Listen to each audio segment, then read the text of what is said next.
So that is a dynamic name. Now the very cool thing with this is notice how I typed in find by title.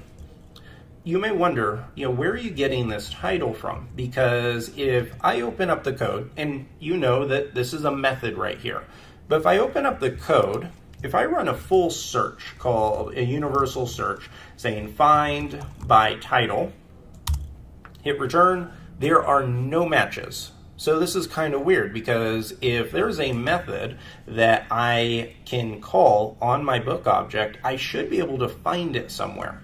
Now that's where Rails is really cool, is that during the compilation process, so when the application is run, whenever you have a table that has its own attributes, like title right here, what Rails does is it goes through and it creates dynamic methods based on those attributes. So we can do book, find by title, and Rails looks at your schema file right here.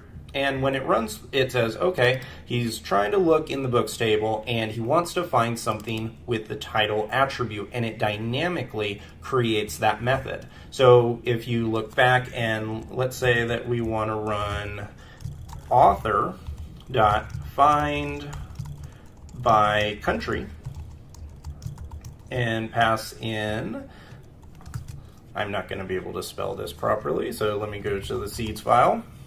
Let's see, yeah, so we'll pass in Tatooine for Luke, run that, and that's going to bring it back. Now this is also one of the little gotchas. Say that you had multiple authors from Tatooine. If you run this query, you are only going to bring back a single one. So let me just show you that I'm not lying here. I'm going to copy this, paste it in, and we'll say that this is Luke's twin, who is also from Tatooine. And now if I run this query, find by country with Tatooine, it still only brings me back one of those items. This is where you would want to have something like author.where country is equal to Tatooine. And now it brings back both records. So hopefully that gives you a little bit of idea on when you'd want to use one of them over the other. Find by is whenever you're wanting to be very isolated, specific, you want to bring back a single result. Where is when you want to know all of the items that match a criteria and you want to have those brought back to you. So one of the next very helpful things is understanding and knowing if any records exist. So a good example of this would be, if you notice, I created 3 authors and I created 4 books, but if you look, only Vader has books that he wrote and Luke has 1, and Leia didn't actually write any books. She's in the authors table, so if I do author, find by name, and pass in Leia, she exists there in the table. But now if I do this, I'm going to store Leia in a variable. So now if I try to call Leia dot books, right here, it's going to be an empty collection. And so that's something that is very helpful to know, because what happens if I do the same thing here with Luke? I need to store it in a different variable. If I do this and then call Luke.books, you can see that it brings back the books or the single book that he wrote. So a very helpful method is the any method. So if I do Luke.books.any with a question mark, it returns true. If I do Leia.books.any with a question mark, it returns false. And that's something that is very handy to know. And it's also cool to come up here. Notice that no database queries were run right there because the data was stored in the variable. So it's not a big performance hit to run queries like this. Now when I ran Luke.books, look at the SQL query right here. Right here it's saying select all the books from the books table where the books.authorID is 2. So that is right there a relational query. It's actually talking to 2 tables, and it's saying, I want you to bring me back all of the books that specifically have the author ID of 2, which in this case is Luke. So that's also kind of a cool thing, is with each one of these, we can see the exact SQL that's being generated, and hopefully you'll also appreciate how much easier it is to run these kind of methods. So to say Luke.books as opposed to writing out an entire set of SQL just like this. It's just one of the other reasons why the adoption rate on the Rails side is so much faster than a lot of other languages, because many languages require you to write this kind of code completely from scratch, which can be pretty buggy and also not exactly the most fun thing to do. When I was originally starting out as a developer, I was building a lot of PHP applications, and they were pretty much from scratch, and I had to write all of this code out constantly, and it gets very tiring, I can assure you. So we've covered copy and pasting SQL to show you that running this is exactly the same as running the methods. We've talked about dynamic query names, talked about where, any. We also discussed count, so where you can do something like book.count, and it brings back the full count. And also the query here is pretty cool. It shows select count, which is a method. So this is actually a programming mechanism, and it's saying asterisk means all. So anytime you see asterisk in SQL, it's saying I want everything from whatever you're passing in. So select count from books. So it's just saying count up all of the books, and that is very helpful. But we are not limited to that one method. There are all kinds of cool calculation methods inside of SQL, and activerecord and Rails allow us to tap into those. So the next thing is, let's talk about what if we wanted to see how many sales a author made. Now, if you go and reference the schema file, you may kind of wonder how this would be possible.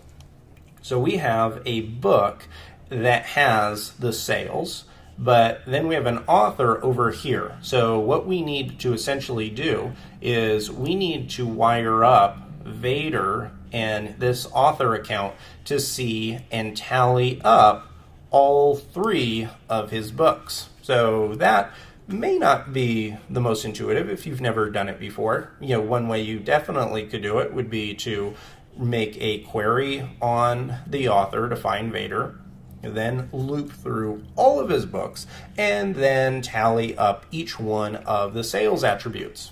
That would be one way of doing it. However, I would not recommend that, because that is a ton of code for something that you can do in a single line. So let's find Vader and store him in an instance variable. Hopefully he's cool with that. So we're going to say Vader, author, find by name, Vader, and that got him. So now what we can do is say Vader books. This will show us all the books. If I hit up, now we can actually run our method. So I can just call sum here, and this is a method very similar to count, but instead of counting, we're summing. And then pass in the column name that we want to sum. So here I can just pass in sales, which, as you can see right here, sales is one of the attributes. It's one of the column names inside of the books table. And now if I hit return, you can see that Vader has 2,195 sales. Now this works perfectly for Leia as well. So if I have Leia.books.sum, she has 0 books, if you remember, so this should pull in 0, and it does.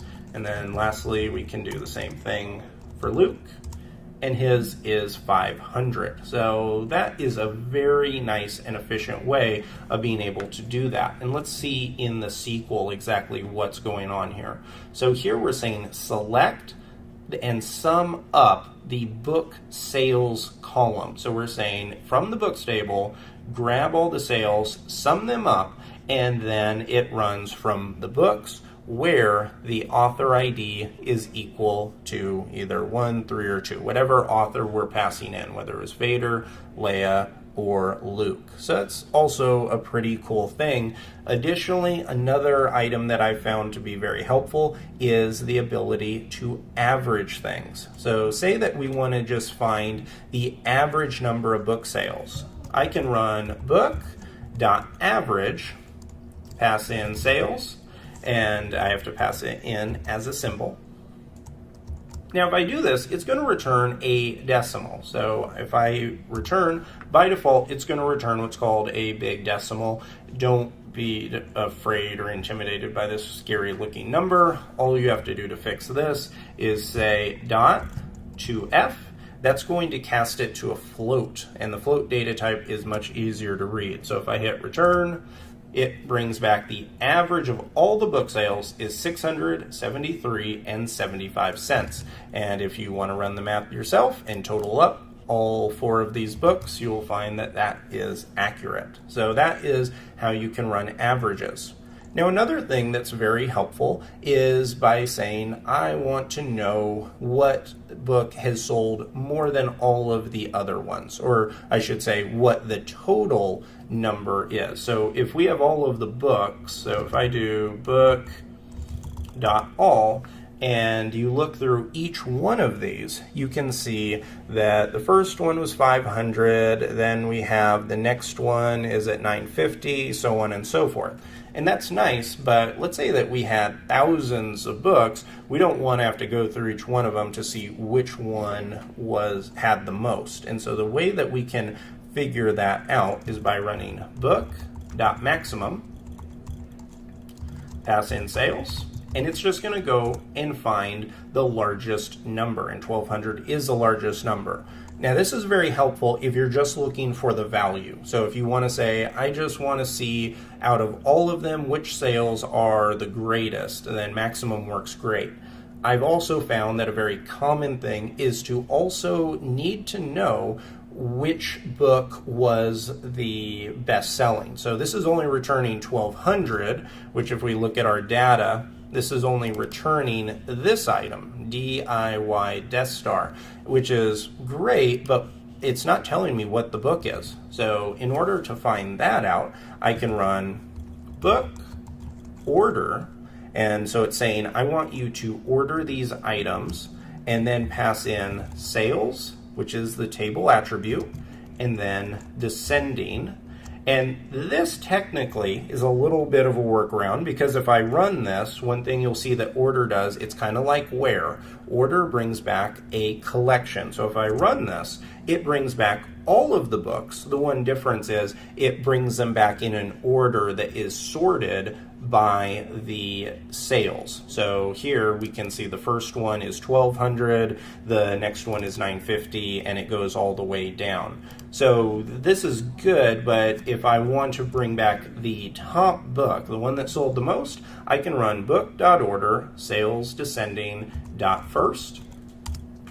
And this is going to bring me back exactly what I want. So here brings back the book with the title and everything like that, and everything's working perfectly. And because I called first, I can also do things like call author.name, and it brings back the author name. So that is a very cool way of being able to find the greatest value, whether it's the greatest value or the object with the greatest value. And it's not limited just to sales. You could do that on anything that you wanted.